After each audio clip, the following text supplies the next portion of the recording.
falando mais sobre economia. A expectativa hoje na Câmara dos Deputados para votar o projeto de lei que prorroga a desoneração da folha de pagamento.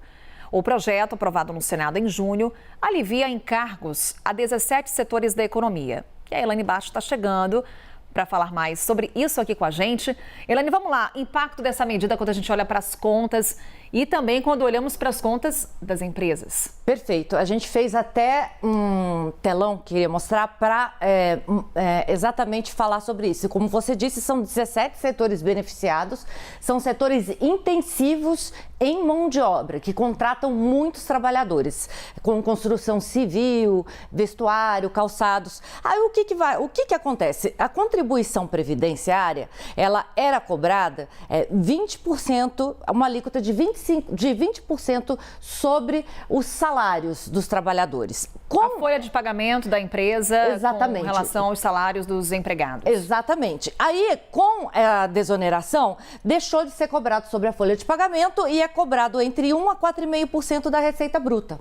Então, isso trouxe algumas mudanças. A gente fez uma outra arte para mostrar em relação à geração de empregos. Foi feito um estudo que mostrou que entre 2018 e 2022, esses setores beneficiados geraram 15% mais empregos na economia. Agora, a média geral foi de 6,8%. Então, mais que o dobro, né? E esse é justamente o ponto desses setores que querem a prorrogação dessa desoneração. Eles alimentam os argumentos baseados nesses dados com relação à geração de emprego. É o principal ponto, é essa geração de emprego. Por isso, eles estão solicitando a prorrogação. Para o governo, o impacto aí nos cofres públicos é de cerca de 9,5 bi de arrecadação aqui. Esse ano seria uma renúncia, então, portanto, de 9,5 bilhões de reais em nome aqui dessa geração de emprego. De 2012 a 2022, para você ter uma ideia, que foi de quando começou essa desoneração até o ano passado, a gente abriu mão de 140 bilhões de reais em contribuições previdenciárias. Agora a gente está falando aqui de uma conta salgada, olhando para a folha de pagamento das empresas. Só que aí tem um debate agora que as prefeituras também querem entrar nesse bolo todo. Exatamente. É um debate aí muito polêmico, viu, Carol? Por quê? Tem uma emenda aí que foi apresentada permitindo que os municípios também sejam beneficiados por essa desoneração. Valeria aí apenas para municípios com menos de 146 mil pessoas, dá cerca de 3 mil. A gente tem cerca de 5.500 municípios, então aí é metade aí dos municípios que estão pedindo aí a redução da contribuição previdenciária de 20% para 8%. Porque uma das questões é que os municípios vão ter que arcar aí também com o aumento do salário mínimo, né, que a gente teve agora. E aí, nas contas aí dos municípios, isso significaria 5 bilhões de reais extras em gastos. O problema é que a gente não pode tratar município como a gente trata empresa, porque não adianta você dar redução da contribuição previdenciária, porque você não vai ter aumento de contratação. Ou você também não pode ter demissões, porque você tem estabilidade nos cargos. E para você ter um aumento de contratação, um aumento aí de pagamento de folha, você precisa fazer concurso público. Então, não é o mesmo raciocínio que você aplica para empresas, quando a gente fala de geração de emprego. É uma coisa diferente.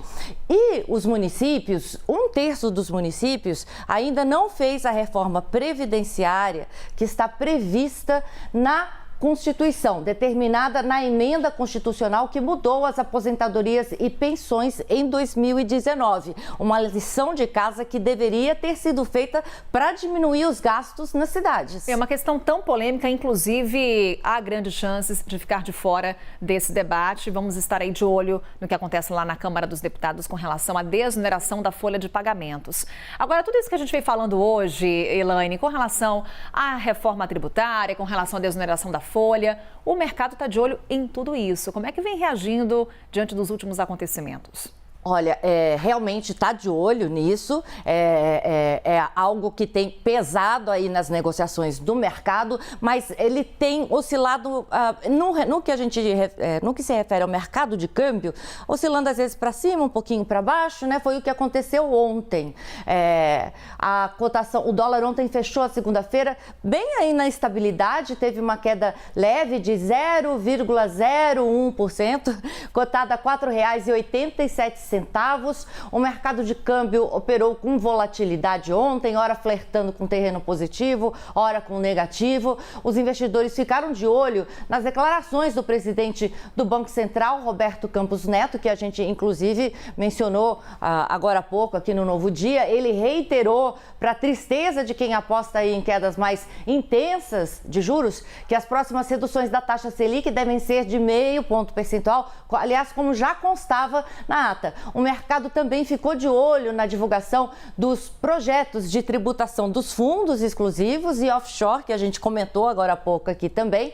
Essas duas medidas são importantes para o governo conseguir aumentar receitas, porque o que a gente vê até agora é aumento de gasto garantido, não de receita, e chegar aí nas metas definidas para o próximo ano, e os seguintes, que são equilibrar o orçamento e fechar o orçamento no azul em 2025 e 2026. Vamos ver, né?